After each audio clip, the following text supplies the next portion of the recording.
over to you, Anuttama Prabhuji, and he is going to be the panel host. He's going to introduce the panelists, and we'll have a discussion right now.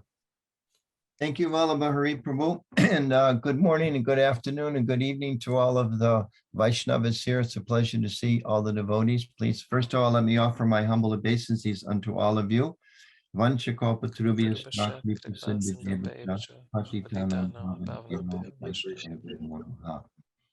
So we've had a couple of really wonderful days of exploring our theme, the hero's journey.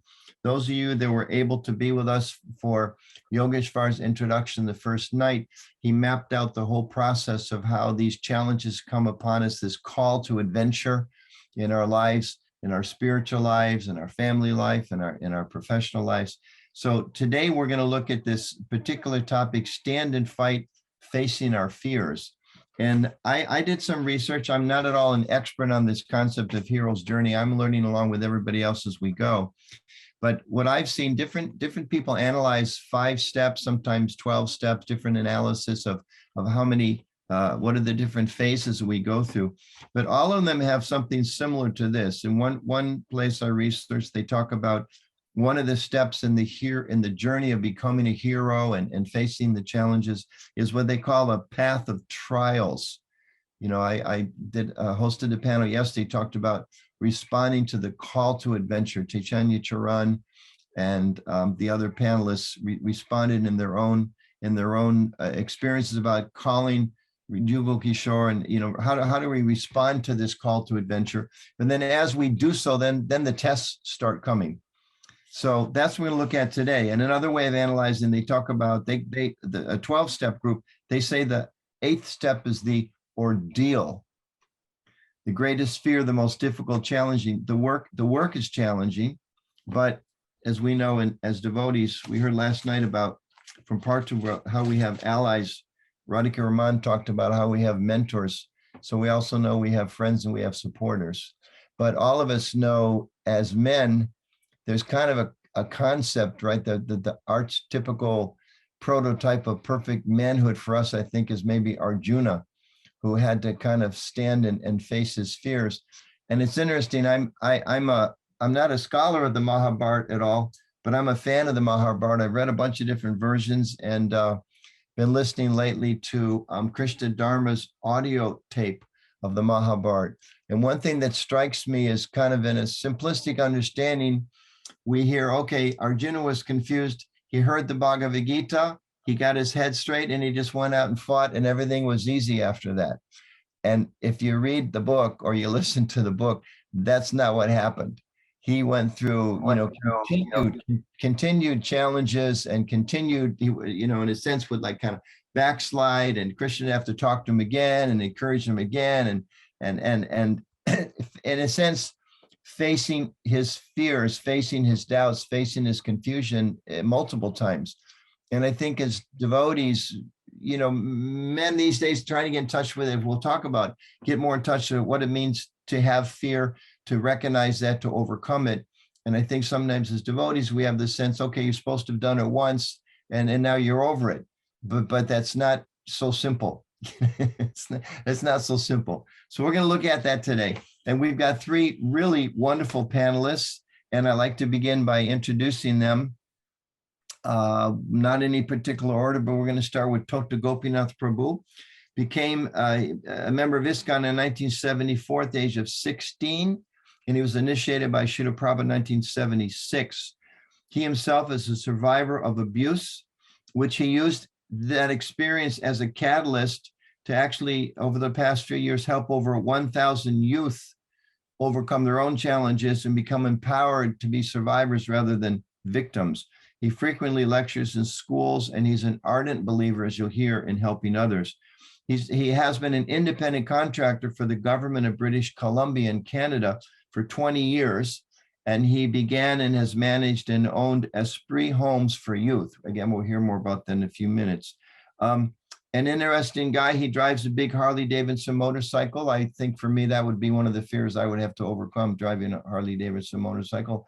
I was kind of okay in my Honda 350, but let's not bring that up because he'll make fun of me later as a true Harley Davidson rider.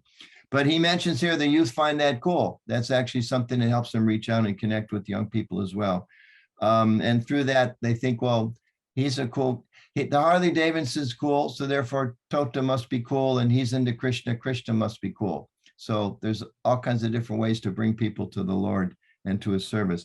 He and his wife, Pauletta, just a little bit of interest on the side. They're determined, he says, to travel to every country to see all of Prabhupada's temples. I don't know if they'll make it to all of the temples, because we're wonderful, fortunate to know there's new ones practically every week. So that may be not possible, but he's already gone to 120 countries. He mentioned 75 to go. Our second guest, Jagannath Pandit Prabhu, was initiated by His Holiness Bhakti Tirtha Maharaj in 1992. He's engaged as multiple services in Gita Nagari, which is his home temple. He's been on the management board there and the Brahminical Council and the Pujari, taking care of the deities and the deities of Radha Damodar and Gita Nagari, and assists with various projects on the farm. That's his devotional background, but professionally, which I think we're going to really draw from in this panel, he is a counselor at a youth facility where he provides individual and group counseling to adolescent boys. He not only counsels, but he also designs curricula, and he conducts cycle educational groups on a broad variety of topics, including stress management, employment skills, and values clarification. And he's also worked to design and provide cultural diversity training for staff members. So you can see where we're going. We're going to get some really deep insights from these devotees. Tamohara Prabhu, our third, but definitely not the least of our panelists, a longtime and dear friend of mine, has a doctorate in educational psychology. It proves what a nice person he is, because he still talks to me, although he's got a doctorate in educational psychology. So not only he's materially qualified, but he's spiritually humble Vaishnava as well. He's been a faculty member and administrator of several graduate schools and universities, including that he was the dean of the Illinois School of Professional Psychology. Tamohara and his wife Mantrini first met the devotees chanting at a rock festival. So don't let his straight-laced appearance fool you. He started out at a rock concert. At that event, they purchased a Bhagavad Gita, the Radha Krishna Temple album, Krishna posters, and incense, and then their life changed. They joined the ISKCON Temple in 1972, were initiated by Srila Prabhupada 9 months later. Tamohara has been involved in multiple services of leadership in ISKCON for many years. He was temple president, a BBT manager, director of 2 Gurukulas, and was the director of the ISKCON Child Protection Office for 5 years. He also served as a GBC from 2006 to 2018. That's where I had the pleasure of really getting to know him during that time. And he also, along with Jagannath Pandit Prabhu, was a founding member of the Grahasta Vision team. Partha is also here, founding member of the Grahasta Vision team. And he's got many years of counseling devotees and others, especially in the most recent years from in their home and their temple in Alachua, Florida. So everybody unmute yourself for one moment and let's welcome our esteemed panelists.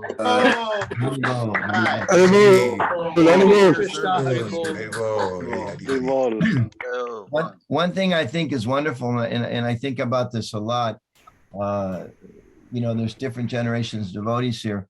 The first couple of years, expertise kind of meant like if you've been in devotee for 6 months, you were an expert. Wasn't it, Bhakti Marg Swami? That was what it meant. And I know, just like we can see from this panel, from the all three of these devotees have got so much professional experience. And I think it's a sign of Krishna's blessings and proof that our movement is going to just get stronger and stronger, that practically in every field now, and more, we're just starting, but there's devotees that are not only deeply committed to the Vaishnava practice, but also are integrating their skills and their expertise, whether it's in, software engineering. We know we're pretty thick on software engineers, but also, doctors and lawyers. There's lawyers on here with us today, and bankers and teachers and professors and accountants and every other skill that we need. But, taxi cab drivers and everything else. Now, as our movement grows, we're having people with those kind of skills. So we're very, very fortunate. I think it's something that gives me a lot of joy. At the same time, it's a struggle to be a man in the world. It's a struggle to be a father, to be a brother, to be a son, to be a friend, to be a devotee. And in this panel, we're going to talk about facing the fears, facing the challenges that we sometimes all face. How do we learn from each other? How do we grow from these things? How do we become better fathers and sons and husbands and Vaishnavas? So I want to start with Tota Gopinath Prabhu. And I think I just want to ask you in a real open-ended way, briefly, because you and I have talked previously about this, and your story is one that I think is important for all of us to learn about before we launch into a deeper discussion of this. To hear from you about your story, you underwent some really horrendous struggles and abuse in your younger years, and yet you rose to overcome it. And through your own strength of will, as well as your Vaishnava experiences, as well as people in the world at large that really helped you. So I want to hear, and we all want to hear a little more about your story. Let's start with that. All right, I'll go to Srila Prabhupada and all the devotees. It is emotional to talk about it even today, because you know, it's a big part of where I'm at also today. But growing up, I was grew up in Toronto, in Regent Park. I don't know, I think Dr. Mark Swami would know the area. It's a pretty rough area. It's very, you know, it's the ghetto. And my father was an alcoholic, and throughout my life until I was 10 years old, I was abused quite often, sexually, emotionally, physically, mentally, numerous times. And when I was 10 years old, there was a note on the door, and it told me to go find a place to live. And I've been on my own since that day. And in 1990, I would say, I actually hit bottom, even though I joined the temple. And I had the opportunity as a young brahmachari, and I got to travel with so many sannyasis and had all this association that was unreal. But inside, I was really hurting. And I didn't know what was wrong with me, because I thought I'd become a devotee and everything would be okay. I was chanting Hare Krishna every day. I had this association. I was a book distributor, and I thought, this is, you know, and it was a good life, but inside I was hurting so bad. And I didn't know how to talk about it. I didn't know how to deal with it. And then when I was in my early 30s, I actually hit bottom. And I didn't even know what that meant at the time, but I was like emotionally, physically, and mentally bankrupt. And then, so I actually got on my knees. I prayed to Krishna to please guide me. And he sent me I found this counseling place, and I went there, and I met a lady there who, when she saw me, I looked at her and judged her as some short, fat little lady. And I thought, how could she help me? And she looked at me, which I found out later, and she told her boss, this guy looks like the most deranged man I've ever met. I don't think I can help him. But we made a good connection. And through that, I ended up getting some help. And in 1998, I took my father to court, and he was charged with numerous counts of attempt murder, suffocation, strangling, poisoning. And, you know, he used to wake me up as a little boy with a gun in my mouth and pull the trigger.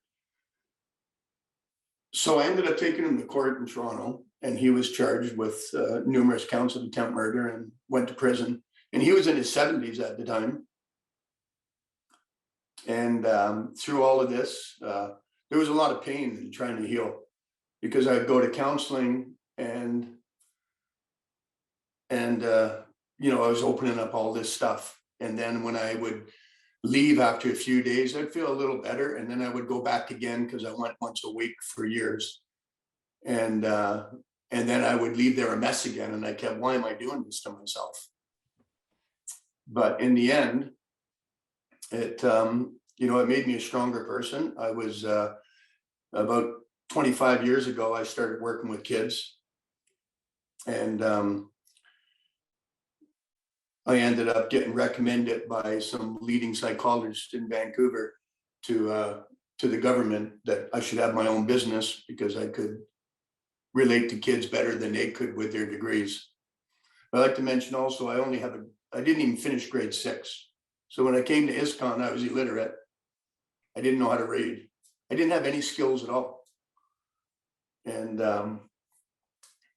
through Prabhupada's mercy, I, learned how to read and every skill I have today. But in 1990, I was in 2000, I was nominated. And in BC, they have this thing, it's called the Courage to Come Back Award. And they give it to people who have come over great adversities. So I was nominated for that in 2000. And because I overcame, a lot of abuse and dedicated my life to helping kids. So I have one of the oldest companies now in BC for Esprit Homes, which I owned and started on my own. And that was difficult. But I've seen a lot of suffering in kids. There's a lot of, abuse going on. And I've been able to touch a lot of lives. And it's only through, getting outside help, I call it, because I couldn't get any help in ISKCON. I thought if I just surrendered to Krishna, everything would be okay. And it wasn't. And after years of being a devotee, I just hit rock bottom.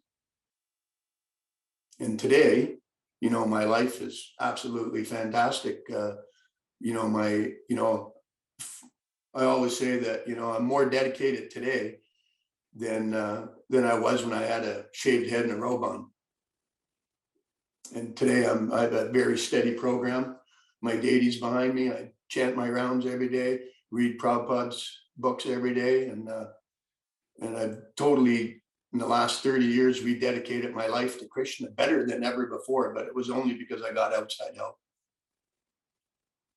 I think it was important. It was hard to reach out because, I was, Partha knows me well from a young man, and I was a Kshatriya, I was a warrior.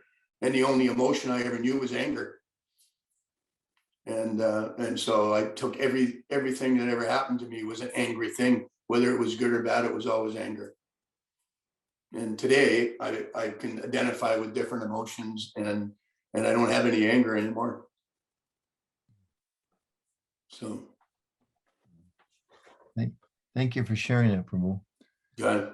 I think they should have given you the Courage to Come Back award, but certainly among Vaishnavas, we should have an award and you should be the first to receive it. It's really, when you and I first talked, and Partha, who you mentioned, who's been your good friend for years, when we were first thinking of this panel, he said, we need to have Tota Gopinath here because he really personifies, facing your fear, standing and fighting, overcoming. And then as you explained with so marvelously, you've not only overcome in your life, and then to turn around and to help others. So thank you for who you are and what you're doing.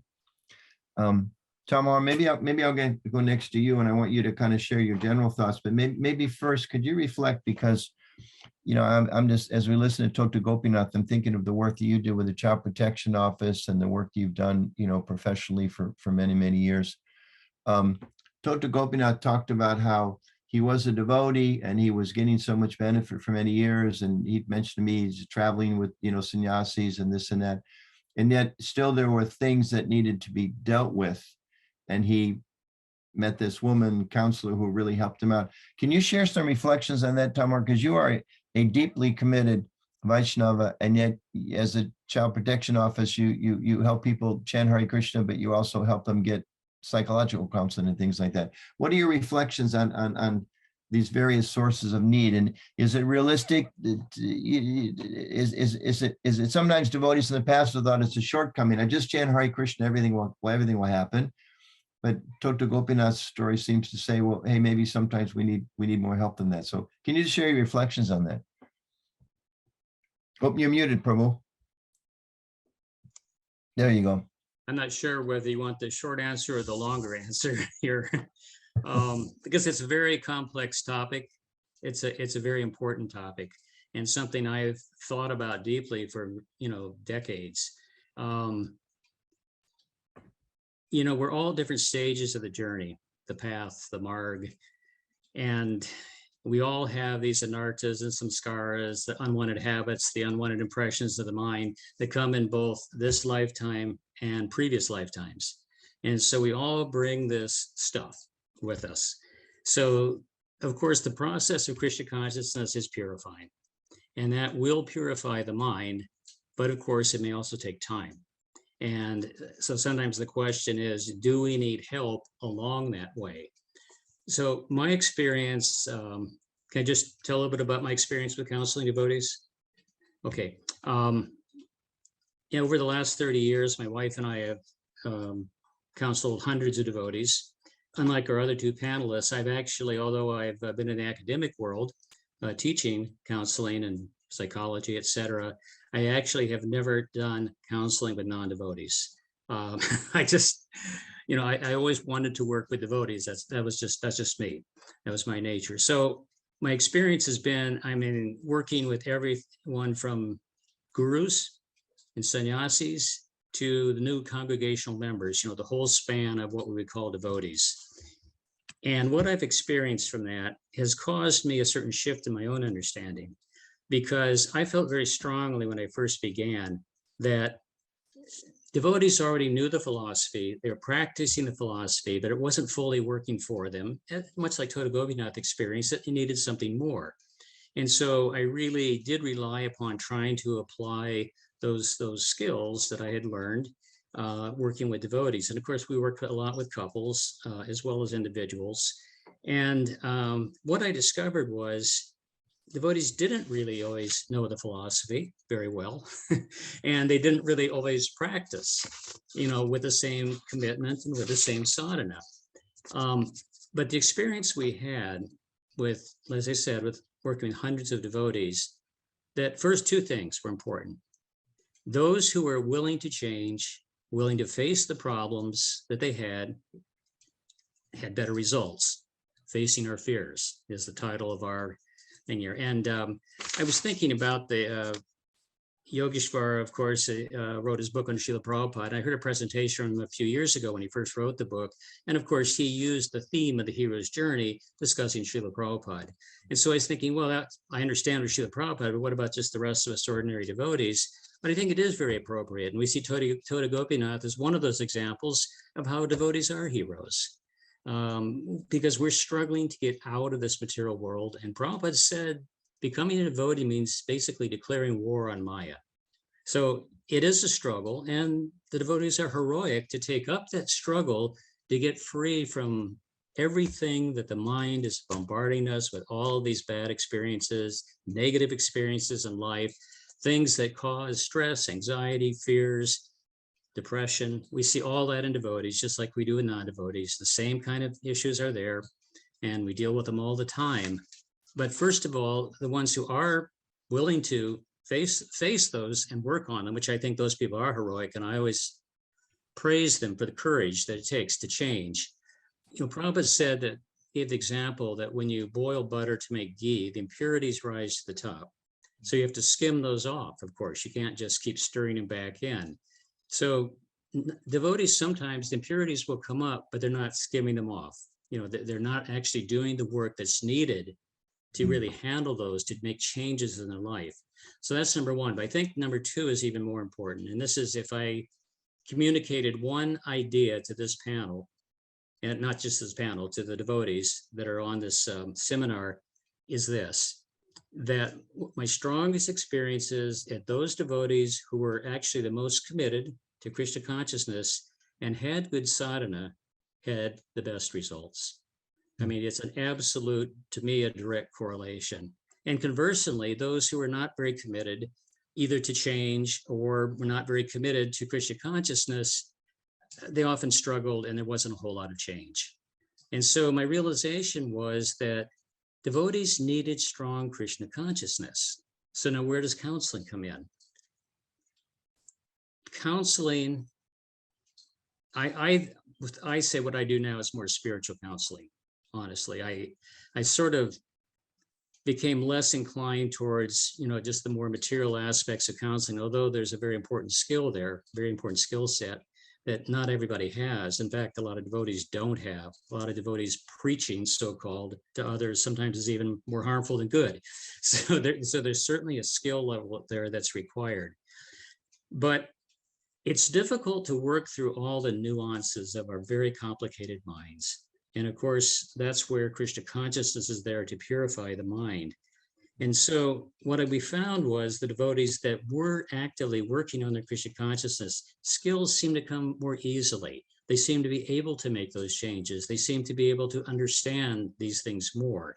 Now, not always, but, and of course you have a certain selectivity factor. The people that come to counseling already are somewhat predisposed towards that willingness to change often. So I guess I would say counseling could really is valuable and beneficial. I think there's three categories. And this one, I may get some disagreement about, and I've changed my mind on this one. Sometimes when you have actual mental illness, psychiatry, even drugs, medication is often very helpful. I've seen devotees who are basically were dysfunctional. They just could not perform, and they got on the right meds and they do a lot better. Now, that's of course people who have more severe mental illness, and that we see this with devotees all the time. I used to not believe that, but I've seen that work. But for many devotees, I'd say who are fairly functional, normal, quote unquote normal, another thing that's very valuable is skill training, and this is what the Grihastha Vision team was doing, is particularly in the area of marriage education, communication skills, relationship skills. Sometimes just learning how to do these things better becomes simple fixes, particularly in relationships. So I think that's a whole nother category where skilled devotees can be very, very helpful in working with other devotees and helping to make their lives, especially their relationships, better. Parent training, marriage training, all of these types of things. The third, and I think this is kind of where we're going a little bit, is what about the deeper issues? Those who have more serious issues that really are impeding their progress in Krishna consciousness. And that's where I find the process of counseling, I see it as helping to remove obstacles that are blocking our commitment and practice of Krishna consciousness. Because what is really going to conquer the mind, purify us, get us through so much of this past stuff is really the process of hearing, chanting, remembering, the very simple but profound practices that Srila Prabhupada gave us. Now, the problem is sometimes they don't seem to be enough. Sometimes people have trouble enacting these. Sometimes people have resentments, they have anger, they have so many other issues that are blocking this. So I think there's where spiritual counseling can be very, very important to help people work through these blockages and issues that are really preventing them to blossom as a devotee. And we all need help on the path. We need a guru, we need shiksha gurus, diksha gurus, we need mentors, we need friends that we can talk to. Sometimes devotees go to counseling just because they don't have anybody to really reveal their mind to. That's a simple loving exchange. That's right out of Rupa Goswami, but sometimes devotees don't have that. So there's many, many ways that I think we can be very effective in helping each other in the Sangha of devotees. Well, thank you very much, Prabhu. Thank you. Gave us a lot to think about. We're trying to come back and explore some of those a little bit more with the time we still have. I want to go to Jagannath Pandit Prabhu. You, as I mentioned in the introduction, you work, in addition to all your devotional activities, you work counseling young men. And we talk a lot about, or we hear a lot about how both of our two panelists, Tota and Tamohara, both throughout anger and addressing anger and dealing with anger or not dealing with anger. And wonder if you could touch on that a little bit, how the challenges that you see as men, sometimes these inner issues we don't process very well.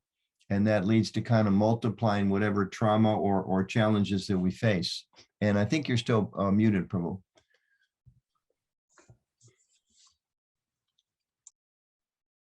There you go. Well, thank you. I just want to say that Tota Gopinath Prabhu, you are my hero. And there's so many other heroes here, including Anuttama and Tamohara, who have been serving for so many decades, just on the battlefield, constantly, day in and day out. So I appreciate your services to Srila Prabhupada and ISKCON and to the world.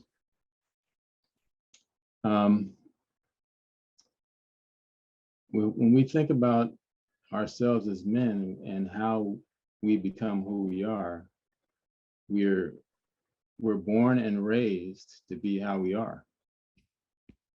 In other words, we're conditioned in certain ways. And if we even look physiologically, our brains are wired certain ways,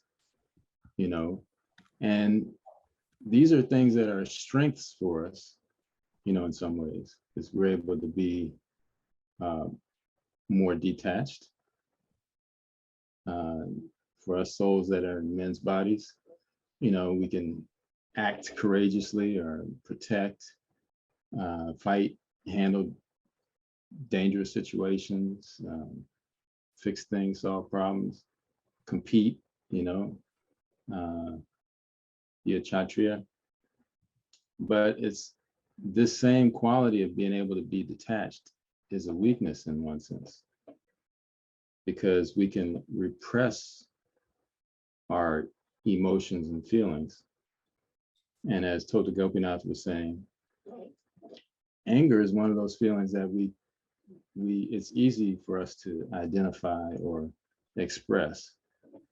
Anger and happiness. The kids I work with juvenile delinquents for the past over 20 years. And that's one of the crucial things, for them, dealing with their anger. But often it's difficult to identify other feelings as men, because we can be angry about something, but really it's another feeling behind that. So anger is called a secondary emotion, because there's a primary emotion that happens before that. And I have a personal experience that I can relate to you about that. With one of the strongest emotions that we have besides anger is fear, which is part of our topic today. Facing our fears. Early on in my relationship with my wife, before she was my wife, before we were even engaged, we had our first, major conflict.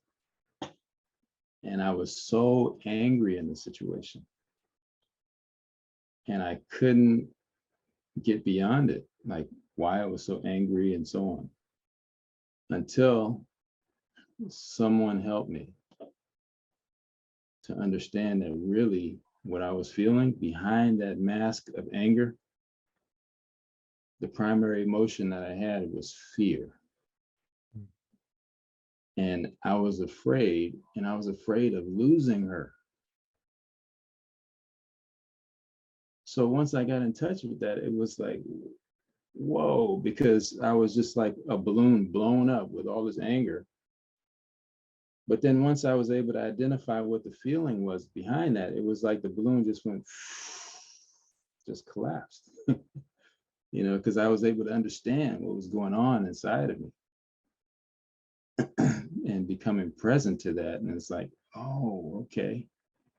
Okay, so now how do I deal with that? And I was able to express that directly to her and express my concerns and make certain requests and so on. So if I wasn't able to do that, if I hadn't got the support I needed to identify what was underneath that anger, I don't know if we'd be together today. That could have made or broke our relationship because I didn't know how to manage it at the time or to identify what was behind there. So standing and fighting for us means to me that we need to know where we are.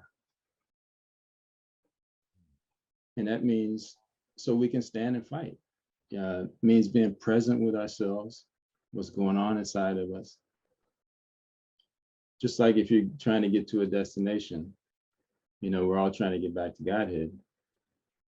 But to get from point A to B, we have to know that we're at point A so that we can get to point B. So we know which way to go. So that means being honest with ourselves with where we are right now.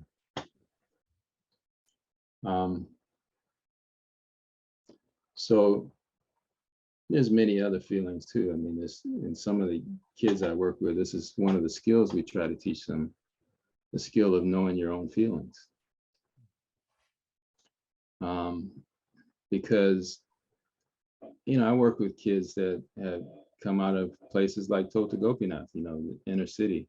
Most of the kids I work with are from Philadelphia. And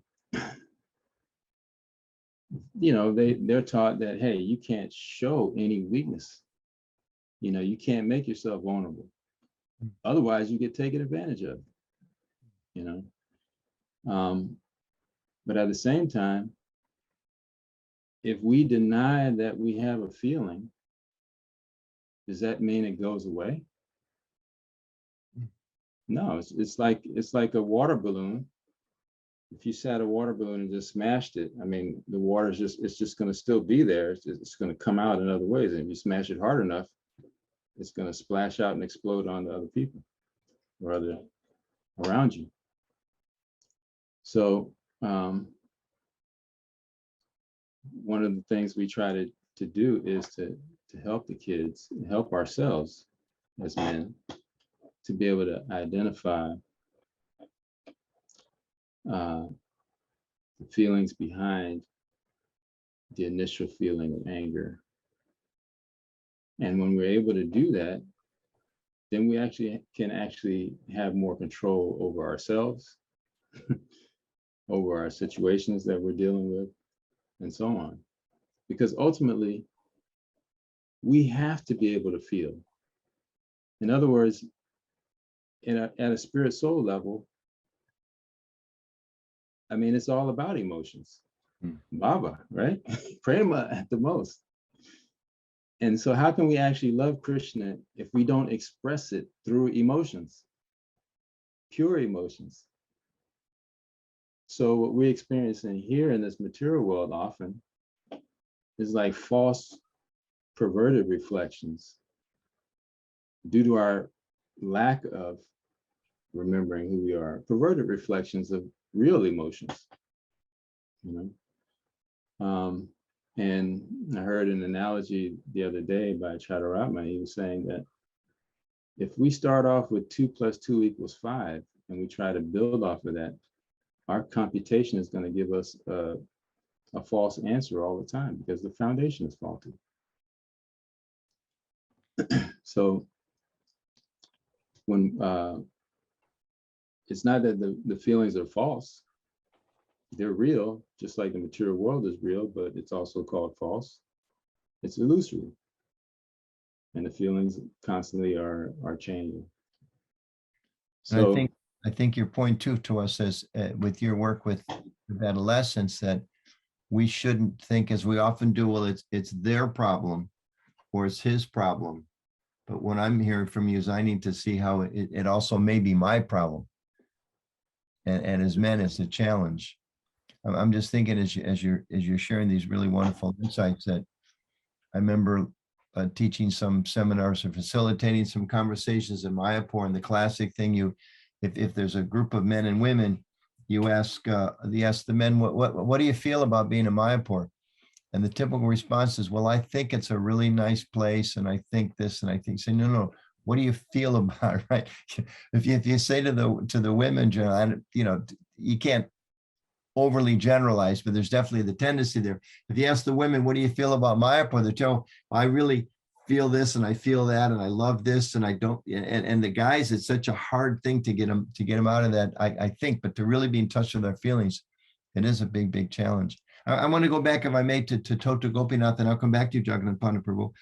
But Tota Gopinath, you know, you've had some very heavy things happen in your life, and all of us have some heavy things. And I'm also, my father was also an alcoholic. I didn't have the trauma in my life that you did, but you know, everybody on here, if anybody is on this conference now or listening to in the future, is thinking, well, he had issues, but I don't have any kind of issues. We all have something that's caused difficulties to us in this life or the past.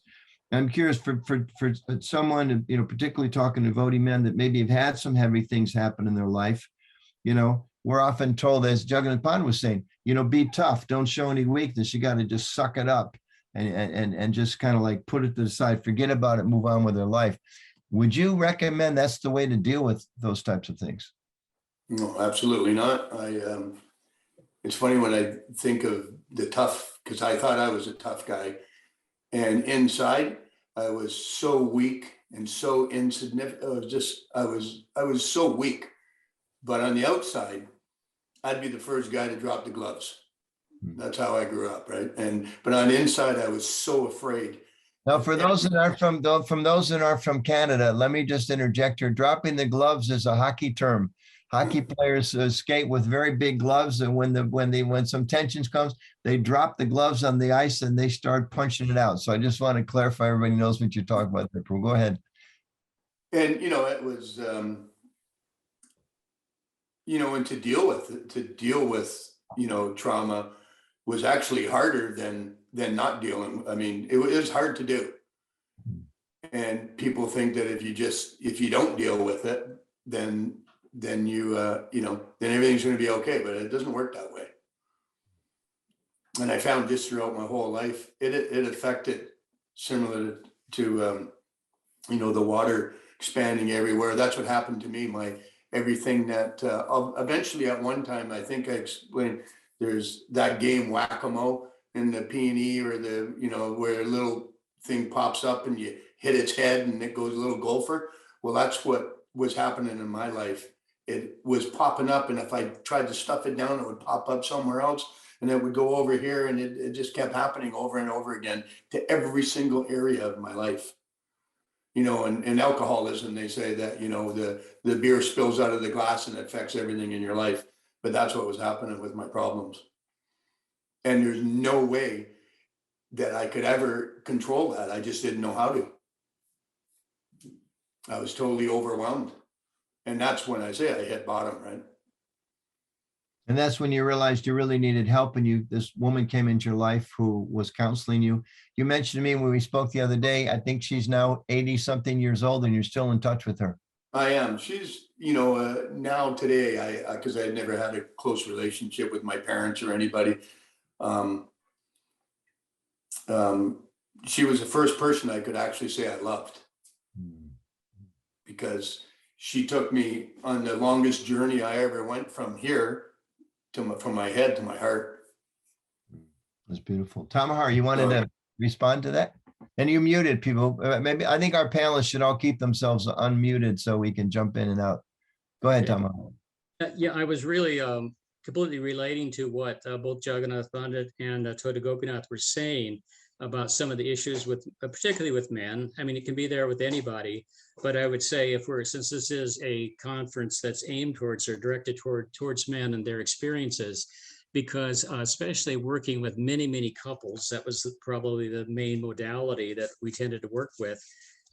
We really saw the differences between, and again, generalization is, you know, it's not everybody, but often, just like you were saying about the thinking and feeling, Anuttama, in the questions that you would raise, often we'd find it'd be the woman that would kind of be dragging the man, you know, either to the marriage training or to the counseling or whatever.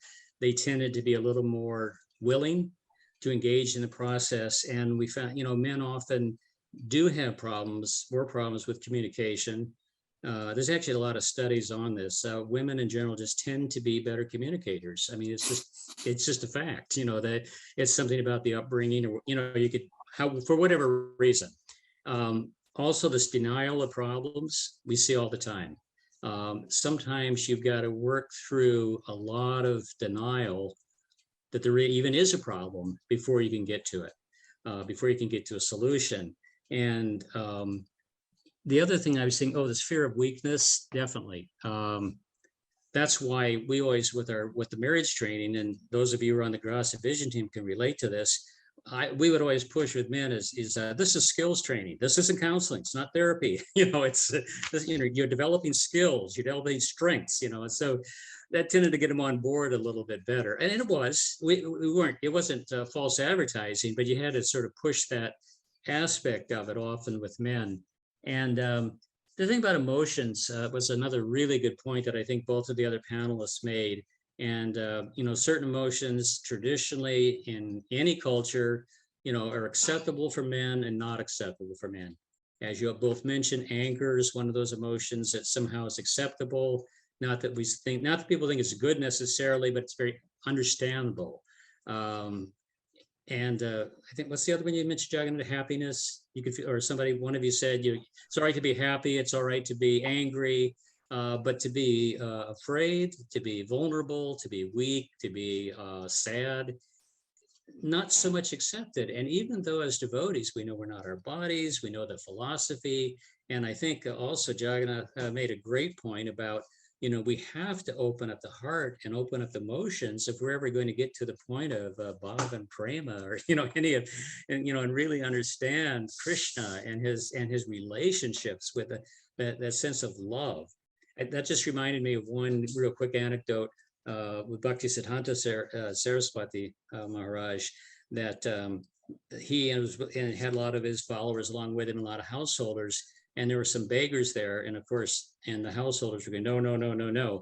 And Bhakti Siddhanta says, you should give in charity. And they're just, like they're in Maya or something, like why should, and Bhakti Siddhanta just said, if you don't give to others, it'll make you hard-hearted.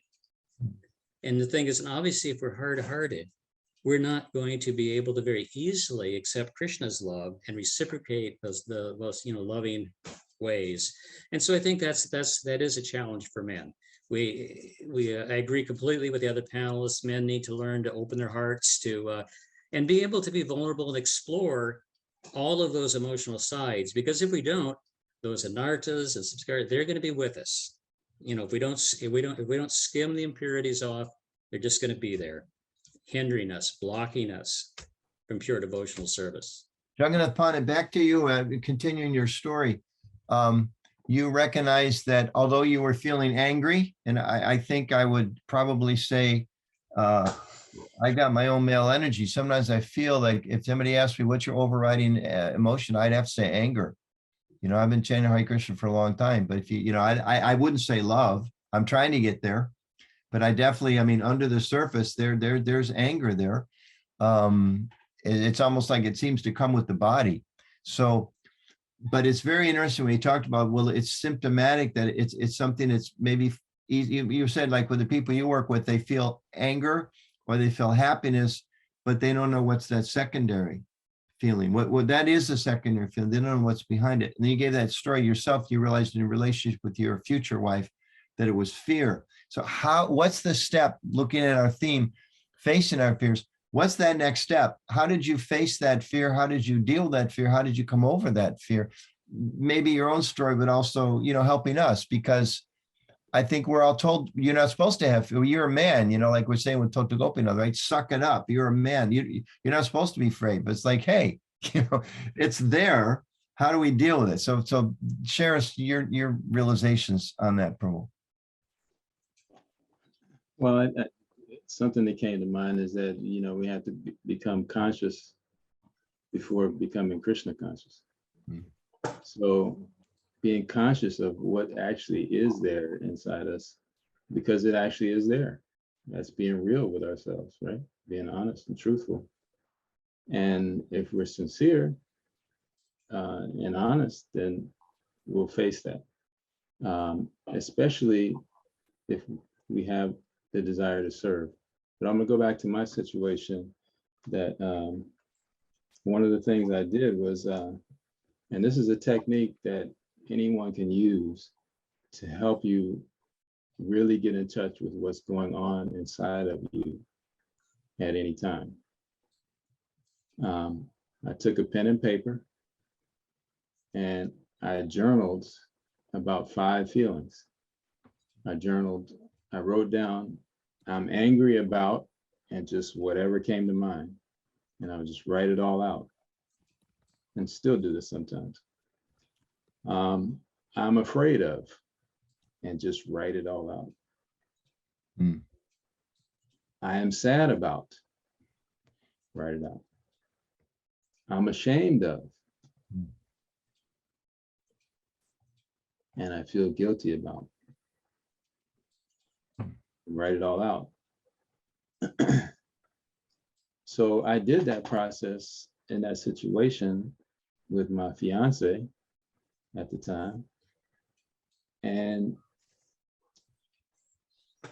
a part of that was, the next step was to edit out all of the judgments and blames that I had in it, that if I read it as it was, it would have just been dumping it on her, you know, and she would have gotten defensive.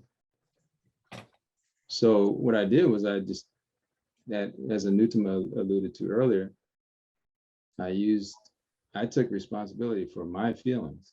I feel this way, this, that, you know, and took out all the blame. And that took a little support too for the first time, you know, editing all that out, where it's just my responsibility for my own feelings. And then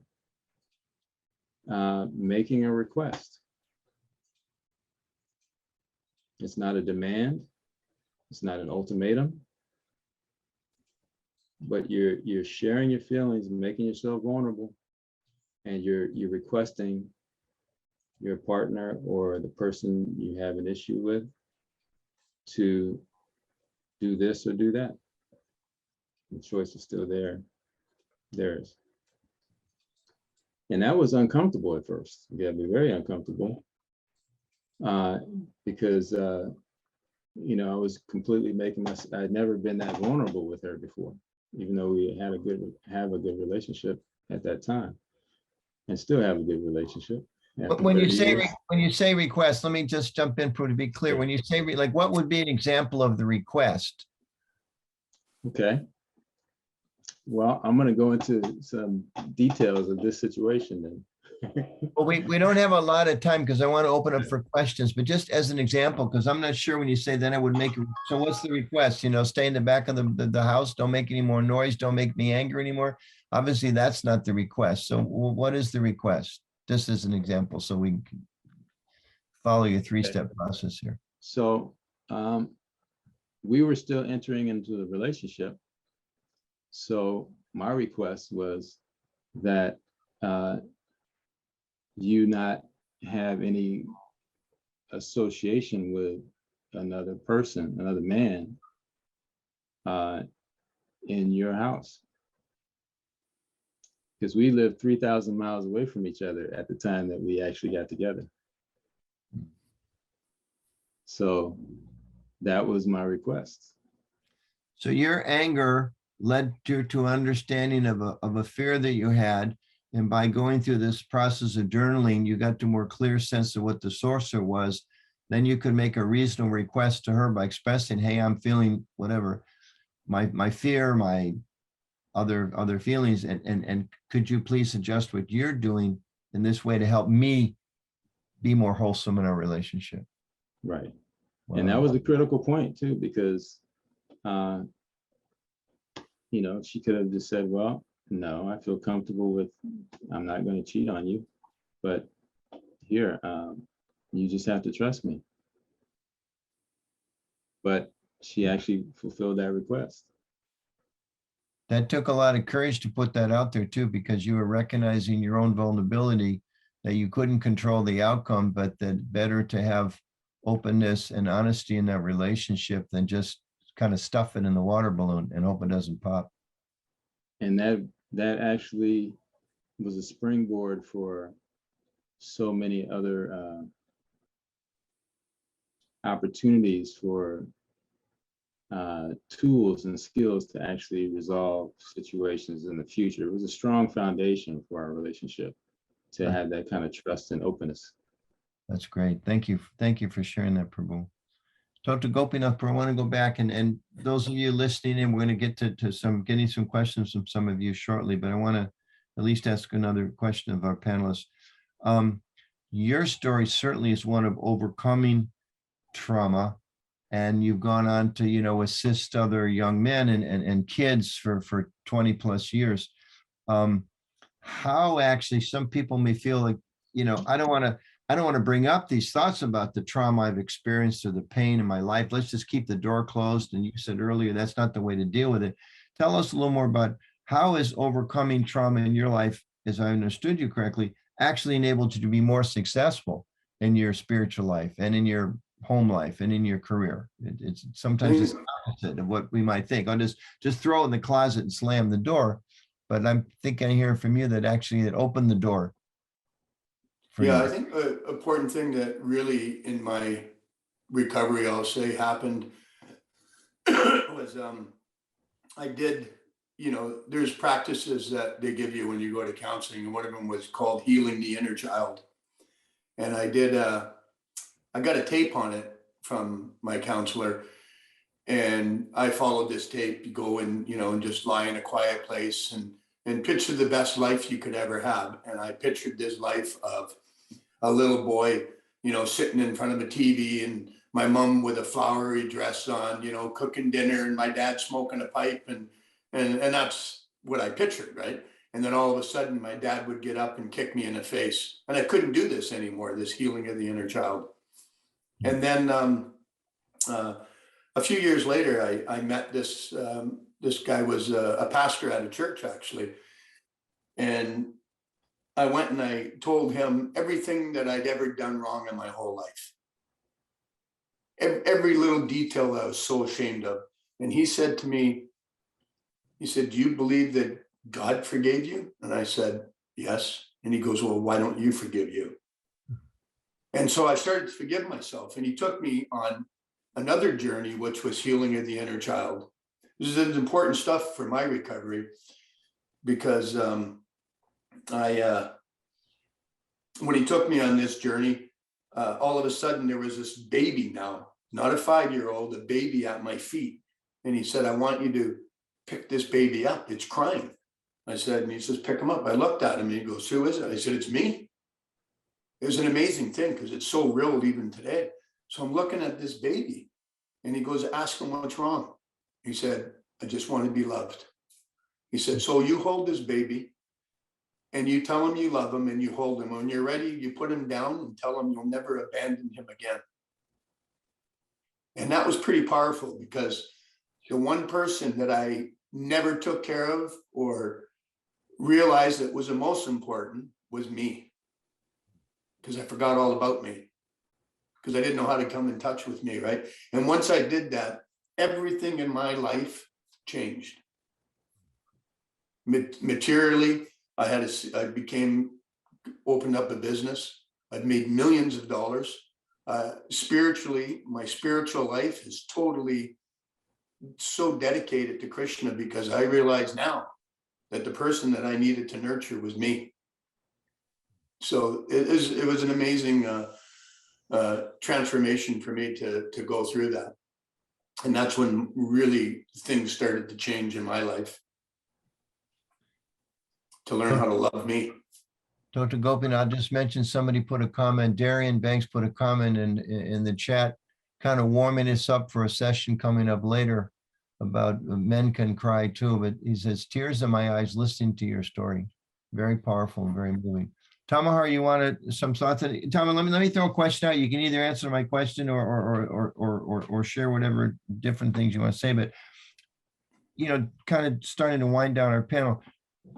Based on your professional experience, your years and years as devotee, and your counseling work and all that, what advice do you give to the men here and to other men in particular? And of course, it doesn't have to be limited to men, but we're talking to men. Looking at the trials of life, about facing our fears, learning to stand and fight for the good cause, of course. Maybe especially younger men, but all ages here. What advice do you give us as a senior Vaishnava, as a professor, as somebody who's counseled devotees, as somebody who's made it for 45 years as a devotee yourself? What are some of the advice you'd give to all of us? Well, one would be the obvious, to increase your hearing and chanting, your sadhana, and make that number one. But beyond that, more to this particular topic that we're talking about. And maybe I'll try to circle back to exactly your question, but one thing I thought of very strongly hearing Tota Gopinath, especially the first time he spoke, he talked about the lady that helped him, that he finally met, who's now 80 years old. And then he talked about the Methodist minister, like that. Now, part of the problem that we've had, I think, in our movement is we haven't had those type of people that devotees have felt comfortable to tell everything that they did, to reveal their minds like that. Because when you think about it, who do you become vulnerable with? Who do you reveal your mind with? Somebody you see as a friend, somewhere where you feel safety and security. And of course, that's kind of the bedrock of counseling. Counseling, the whole idea of counseling, not the whole idea, one of the prerequisites is having a safe place, creating a space where people feel safe, where they can speak. Confidentiality, all of these other things must be there, but it also has to do with relationship and the person. And I think this is something that every devotee, whether you're working on yourself or you're in a position where perhaps you're influential with others, or you have management or authority, whatever, we can all become more like that and think about, in our relationships, being the kind of person that people feel safe with, feel comfortable with. There is a place they can come and reveal their mind, that they can talk to. Because sometimes that's one of the most powerful things in people's beginning or at some process in their change. So I would say that look for mentors, look for people, like sometimes devotees, disgruntled devotees, they'll say like, well, I don't trust this authority. But I said, okay, find one you do.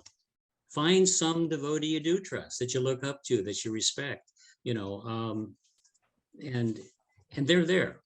They're there for all of us, So I think for men, that's a very powerful thing to have mentoring and be mentors, especially as one becomes a little more senior or becomes a little bit more developed or feels a little more comfortable working through some of your own issues.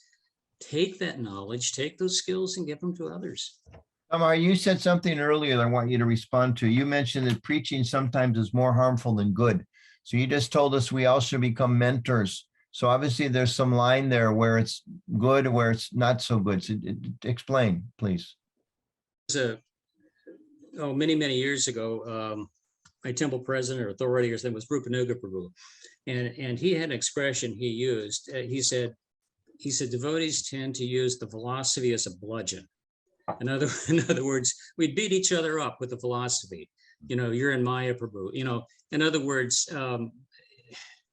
not having empathy, or in other words, where it's inappropriate. When somebody's having a hard time, the first thing you don't tell them is how they're thinking completely materialistic, et cetera, et cetera. You have to start where they're at and have that sort of empathy. I don't want to give the impression that, I'm working all pure devotees or something. No, I remember one young man, he's a devotee, second generation, I was working with. I had to start, here was my beginning point with him. Since he was getting drunk every night and missing work, I had to get him appointed, first of all, do some, strategizing and skill training so he'd only drink on the weekends so he could go to his job. I mean, that was about as basic, beginning step as you can get. But you've got to start with where people are at. And the whole idea is you bring them step by step forward, knowing what the goal is. We're clear on the goal. My goal wasn't to make him sober. Eventually, believe it or not, this kid joined the brahmachari ashram somewhere, but not that was the goal either. But that's what, I don't know if that makes sense, what I'm saying. You've got to It does. That came up in the panel yesterday with Madhvacharya and Yoga Kishore and Chaitanya Charan about, and also Radhika Raman. You have to be ready to help people where they are. It can't just be, you know, I think Ram Baru is going to talk a little later about grief. It's not that I'm coming to preach to you because I feel good thinking that I'm preaching to somebody, as opposed to I'm here to be with you and support you. It's for you. It's not about me. So I think you're backing that up very nicely. We're going to open to questions in just a minute. I want to go to Jagannath Pandit and briefly and Tota Gopinath Prabhu briefly. Advice, summarize your years of wisdom and spiritual insights. What advice, Jagannath Pandit, do you give to all of us dealing with our fears and standing and fighting, being like they say, right? Used to say, strong yet vulnerable. How do we do that, Jagannath Pandit Prabhu? Well, that's a tall order, but we want to be our brother's keeper. And in our natural state, we're servants of the servants. So if we think about the austerities that Srila Prabhupada disciples have performed, it was because of their desire to serve Srila Prabhupada. That means they took risks, you know, they sacrificed. They did so many things that were beyond their comfort zone, which was standing and fighting. So we have so many wonderful examples. And by doing that, if we in our own communities, in our own families, within our own selves, stand and fight, then we'll be able to naturally be able to help others to do the same. And if we become healthy, our families become healthy, and ISKCON, our communities become healthy. Beautiful. Because, you know, one of the things Bhakti Tirtha Maharaj said is that we, just like we have, we're all bhaktas. Well, the community is like a big bhakta. So whatever is good for the individual is also good for the community. And each one of us make up that community. And what I'm hearing you touch on that, in order to stand and fight, part of that means making sure that we are healthy before we can stand, or a long time. Maybe we don't get completely healthy before we stand and fight for Krishna, but part of that standing and fighting is recognizing I also need work. The problem is not all out there. A lot of the problem's right here. Thank you. And it's a process. Yes. Tota Gopinath Prabhu, again, before we open to some other questions, how would you summarize your advice from your experience as a devotee, as a serious Vaishnava, and your life history, what you went through? What would you share with all of us? I think it's important that, you know, part of going through the so-called material process of counseling or whatever is that I had to also have a good spiritual life. The two of them really went together, because without that, then I, you know, my whole being, you know, because I believe so strongly in Prabhupada, even in my deepest Maya. I remember one time thinking, if what Prabhupada gave me is not true, it almost sent me to, like, I think I'm gonna end up in the nut house here, because everything I believed was about being a devotee, but I couldn't bring the two together. So once I started going to counseling, what happened was my spiritual life, I started out in small steps, just with quality chanting, quality reading, and then from the quality came the quantity. And so by having the material aspect and taking care of that stuff, I also needed that spiritual side. And the two of them together, you know, helped me on the path of becoming a better devotee and better. I know relationships was brought up, and I've done those workshops, and, you know, it's the skills you bring into it that make it work. And I didn't know any skills. And so today I've been with my wife for almost 30 years, when I couldn't have a relationship for 5 minutes with someone before. So, you know, by going through the material of going through counseling and dealing with what was wrong with me, and having a strong spiritual base. Very important to do the two together. Dr. Gopinath, one of the questions, we'll start taking our questions now. The one that's specifically directed to you in chats, and we'll ask everybody, you can start raising your hands there if you like. We'll get as many as we can. How long did it take you, with the counseling, to give us a sense, was, before you really felt the breakthrough or felt the benefit of the counseling? That is a hard one to answer because, hindsight's 100%. So when I look back, it was, there was, when did that time come? I think, I remember going, and throughout my life, I was always a number to someone, or, I'd been in the justice system. I've had trouble in my life from the way I grew up, and with this lady who I met, she never wrote any notes down. She never put anything in her computer. She just listened to me. And I noticed when I went back to her after a while, I realized that she, I said, "You're not writing anything down." In my mind, I thought, "You're not writing anything down. You're not and you remember exactly where we left off." And I thought, she must care. Mm-hmm. And that was the real starting point, because I realized that she's caring, that I'm going to start to care. And that's when things really started to change. And that was in the beginning, maybe after a month or two of going to counseling, because in the beginning, a counselor is only as good as what you give them. I can have the best skills in the world as a counselor, but if I can't get, the client to open up, and I do that with kids all the time, and that was brought up, is that kids are, I have to bring myself down to their level, and sometimes even lower. And then I bring them back up to a level that's even, that we can deal with. So I think it's important that that's how recovery starts, right? I want to highlight just a couple of things I heard you say I think is so important, that quality, not just quantity. Sometimes as devotees, we tend to quantify everything.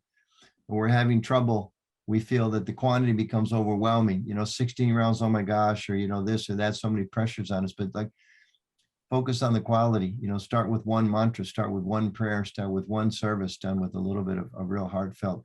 And also, as you mentioned, that what really made a difference when you felt she cared, that she cared for you as a person. And I think that's a couple of devotees put comments about devotee care in the chat box, that devotee care is, I think, part of what point Tamohara was making. There's spiritual care, but as Bhakti Tirtha Maharaj would often say, I think quoting from Bhaktivinoda Thakur, we have our spiritual needs. We also have our emotional needs. We have our physical needs. We have our social needs. And as devotees, sometimes we think, well, I'm a devotee now. I just only take care of the spiritual needs. I don't have to deal with these other ones. But as all three of our panelists have articulated so nicely, we have, and Jugal Kishore gave us his little triangle yesterday, if you recall, those that were on the panel yesterday, about we have to take care of all these sides of us. And Tamohara's making the point, if you don't take care of the spiritual, the other things don't work. But also we shouldn't think that we don't have to take care of the mind, don't have to take care of the body, don't have to take care of our social needs. We have to address all three of those. Tamohara Prabhu, your hand is up for the first question that's not in the chat box. Go ahead. Hare Krishna. Thank you for the very important insights in this topic, very important topic. And I was just wanting to ask a question about, so today we have more than ever mental disorders, traumas, and addictions, and even much more than 50 years ago. And it seems that we have tools as well to deal with them, like Tamohara Prabhu mentioned. Things like drugs and medication, and also there's been antidepressants use. But there's another class of substance called entheogens or psychedelics, which has shown very effective against addictions, mental disorders, and traumas, and even people who have been alcoholic all their life and taken LSD once and they stopped being alcoholic, for example. So I think that would be of great help for new devotees who are having addictions or things like that, who want to make advancements. So where do we draw the line between medication and intoxication? And in ISKCON, these things are not accepted, so to speak, but the Multidisciplinary Association for Psychedelic Studies has been studying them to be used as therapy. So, Tamohara Prabhu, what do you think about that, about using entheogens as therapy for I helping just people mentioned with there's some background noise, Butter. I don't know if that's you because you were, yeah, maybe it was in background of you. Okay, go ahead. Tamohara Prabhu. He's directed that to you, I believe. Well, it's a very individual thing. And I think it requires very, very careful application. There are a lot of, there are different medicinal uses of many, many natural substances found. Some of those are intoxicating. Of course, that's something we do not encourage in Krishna consciousness. There might be situations where it might be indicated. For instance, people who have extreme reactions to chemotherapy. That's one of the things that helps people get through it. I don't think I have a lot to say on the topic, but it's,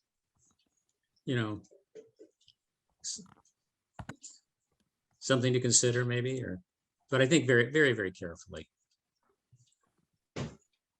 Okay, we've got about 10 minutes left, so you can raise your hands electronically down on the bottom of the screen. It has reactions. If you push your cursor over that, you'll see raise hands, and then your name pops right up to the top. Okay, Ravi Prabhu, beautiful image of, I believe, Krishna's feet we're seeing there. Yes, go ahead. Prabhu. Hare Krishna Prabhu. So when we are talking about caring about devotees, every emotional needs also, and in fact the personal needs, like the material needs are also, I think it's very important. It becomes sometimes important because some devotees, I know that when they have material problems, they have to go outside, right? They seek help from other outside, but not to the devotees, because generally material things are not so much cared of. So I was wondering, what can we not have a something like for on the lines of devotee care? Can we not have our own ecosystem kind of thing, where we can have devotees at one place of different professions working together, and they can also help out other devotees if they seek some help in their material needs also. Spiritual, we have needs here, but material needs are also, I think we can't discard it, bro. So that's a thought from my end which came. Where are you based, Ravi Prabhu? Prabhu, I'm in Canada, as a small town in Stellarton. I mean, I'll just to save time, I'll jump in and answer that and say yes. And the second part of the answer is do it. We're seeing there's people right here that, Tota Gopinath, the Tamohara, Jagannath Pandit, they have experience, they have skills, and they're teaming up, with the Grasta Vision team, with Tota Gopinath, with the government. They're seeing, there's a need to help devotee communities and outside communities, and they're just making it happen.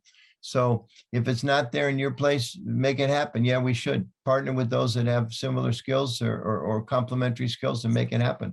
Go for it. Prabhu said, do it. Prabhu said, I want all my disciples to open a temple. So similarly, you have an inspiration, you see a need. They used to teach us in Denver, he who sees the need does the deed. Thank you. Hari Prabhu, we'll go to you next. I'm serious, Ravi Prabhu. I'm not putting you off. I'm serious. So you're saying that we should build our ecosystem, right? Yeah, absolutely. Certainly. Yes, bro. I was talking to one devotee. Mama, I want to go ahead. We got a lot of people lined up, so I want to go ahead and let Hari ask his question. Okay. Please Thank build you. that system. Yes, Hari Prabhu. Hare Krishna, please accept my humble obeisances. All glories to Guru and Gauranga and all the wonderful Vaishnavas here. My comment first is that I find the japa call in the morning, it starts at different times at different places, but here in the northern Ohio region, we have, I think, 2 or 3 calls. One is mainly from Columbus people, Columbus, Ohio temple people. I joined that quite a bit. I find it very nice because, I am chanting japa and so I don't want to ramble on, but my question is, perhaps if the other centers or the local congregations do not have this morning japa call concept, I think it will be a benefit. It'll be a big benefit to the people. And what are your comments on it? Yeah. I'm just going to add a yes, because I want to get to some questions directed to panelists, but can you put the number in the chat box so other people in other parts can participate? Please. I think everybody will say, yeah, that's a great thing. Yes. Can happen. Hari Bol.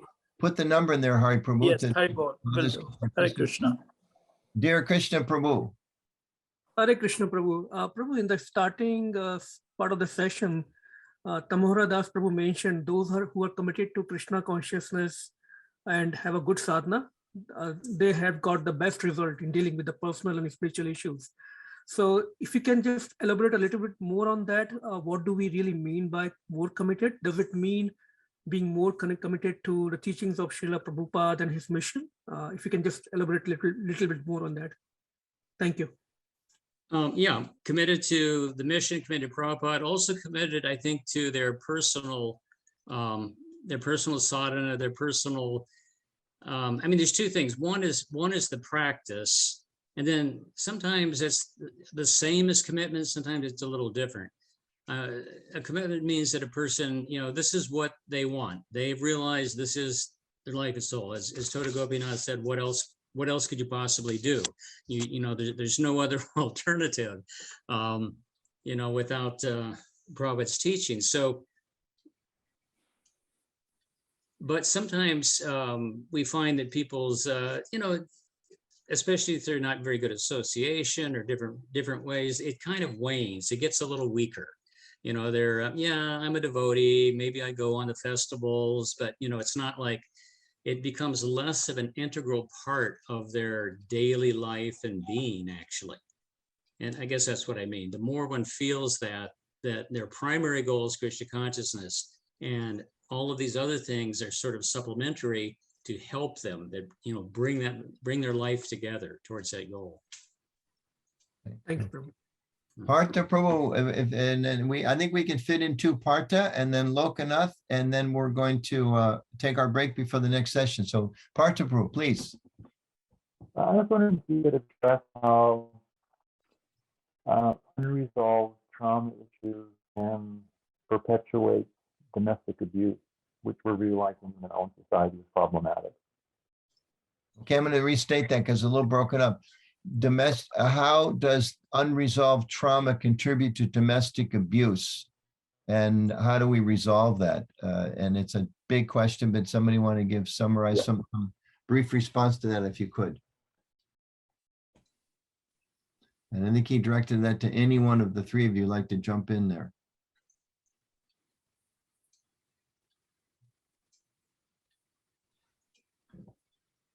Well, I'll jump in since no one else is. Of course, yeah. Like for instance, in child abuse, we see a similar pattern that often one who is an abuser was abused themselves. So these patterns, if they're not resolved in people, will tend to continue.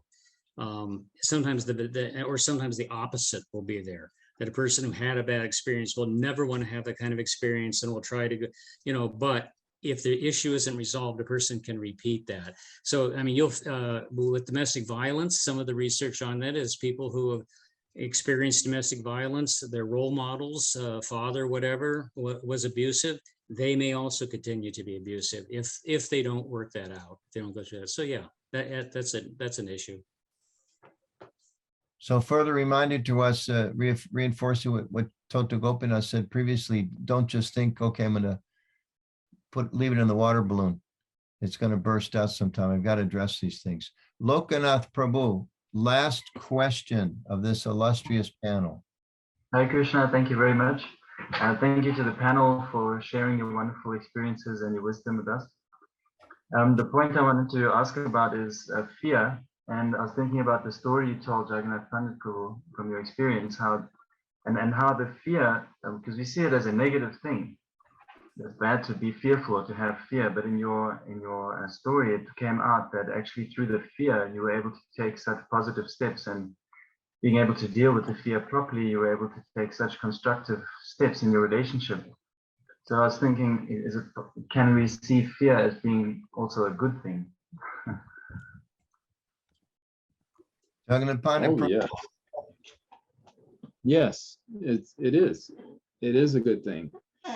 And the good thing is that when we're able to identify it, you know, and not let it control us, because often we're doing things based off emotions that we're not even in touch with at the time. So, say an abusive man, let's take an example of a domestic abuse case. There's fears underneath that is some insecurities and some fears why he's actually doing the things that he's doing. And of course, it relates to the childhood trauma and what he's experienced. I mean, some of the kids I work with, they're even violent with their own mothers, you know, because of what they experienced growing up, you know, in the home. And there's a lot of other feelings that come with that, you know, guilt and, you know, shame and so many other things. So yeah, being able to be conscious of it helps us to be able to deal with it and transcend it. Otherwise, we can't deal with it if we're not conscious of it. Thank you. Thank you very much. Makes a lot of sense. Your question, Gopinath, and the other devotees to your questions. And I just want to take a brief moment. We're out of time, but these are three wonderful devotees that have shared with us, I think, a very, very important topic, and not just one topic, but expanded into seeing how this impacts us across the board. Standing and fight means we need to be healthy. We need to be aware of the baggage we carry from this life, from last lifetimes. Be open, have friends, have mentors. Sometimes it means professional help outside of devotional circles. Sometimes it means help within our devotee community, help strengthen our society in many ways across the board. At Tota Gopinath Prabhu in particular, I think people are really seeing you as an emblem of a hero that we're talking about this weekend. And that what was the prize? I had it written down, the Courage to Come Back Award. I think your courage to come back is going to give all of us additional and expanded courage to come back at the challenges that we face. So thank you, Tota Gopinath. Thank you, Tamohara Prabhu. Thank you, Jagannath Pandit Prabhu. Really very insightful. I wish we had a few more hours, but maybe we'll do a follow-up in a future mantra. We'll find some other way to tap into your knowledge and your skills. So everybody, please unmute yourself and share your appreciation for these. Hare